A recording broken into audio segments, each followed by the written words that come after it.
नमस्कार। आज एक नए व्यंग्य के साथ। शीर्षक है स्वर्ग के द्वार पर कोरोना टेस्ट। मैं जबलपुर से आपका साथी व्यंगकार विवेक रंजन श्रीवास्तव। दानम वीरस्य भूषणम। गुरुजी ने उन्हें जीवन मंत्र समझाया था कि ये सारे करेंसी नोट तो यहीं रह जाते हैं, ऊपर तो केवल दान, दया, मदद की कोमल भावना के नोट ही चलते हैं। इस भाव को उन्होंने जीवन में अपना लिया था और इस दृष्टि से निश्चित ही वे बड़े पुण्यात्मा हैं। उन्होंने सबकी सदैव हर संभव मदद की है। प्रधानमंत्री सहायता कोष की ढेर सारी रसीदें उनके पास सुरक्षित हैं। 1971 के भारत पाकिस्तान युद्ध का मौका रहा हो, कहीं भूकंप आया रहा हो या बाढ़ की विपत्ति से देश प्रभावित हुआ हो, अकाल पड़ा रहा हो या आगजनी की विपदा आई हो, उनसे जितना बन पड़ा मुक्त हृदय से उन्होंने हमेशा सहयोग किया। पहले चेक से राशि भेजते थे, फिर ड्राफ्ट का ज़माना आया, सीधे खाते में राशि जमा करने का मौका मिला और अब तो घर बैठे नेट बैंकिंग से या मोबाइल ऐप के जरिए ही मदद पहुंचाने की सुविधाएं दी जाने लगी हैं। कुछ निजी संस्थानों को उनके इस भामाशाही नेचर का ज्ञान जाने कैसे हो जाता है। शायद वे सहायता कोष के डाटाबेस में सेंध लगा लेते होंगे, क्योंकि उनके पास कोकिल कंठी युवा लड़कियों के स्वर में उन संस्थाओं को भी दान देने की प्रार्थना के फ़ोन आते हैं। वे यथासंभव उन्हें भी निराश नहीं करते। मतलब ये कि उन्होंने स्वयं ही दान देकर अपनी ऐसी प्रोफाइल बना ली है कि चित्रगुप्त जी को स्वर्ग में उनकी सीट आरक्षण करने में कहीं कोई अंदेशा ना हो। चीन से कोरोना क्या आया, वैश्विक महामारी फैल गई।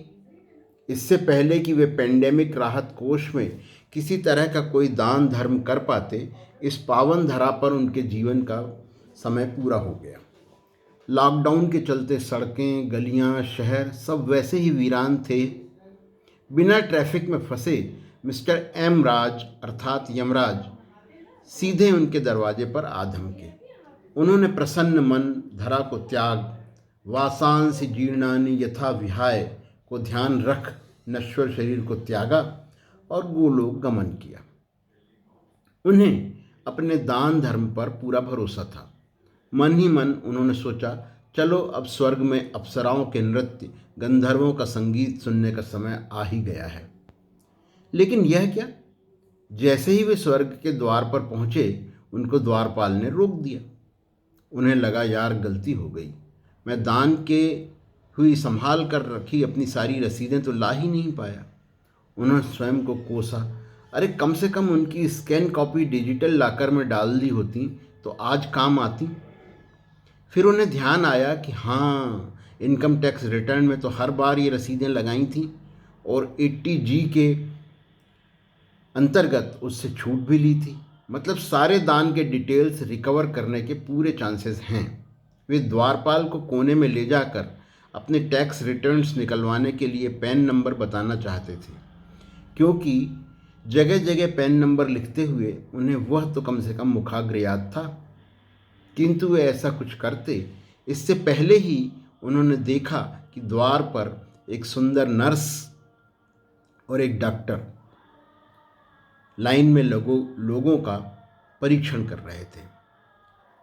माथे पर पिस्तौल सा यंत्र ताने लोगों का तापमान ले रहे थे।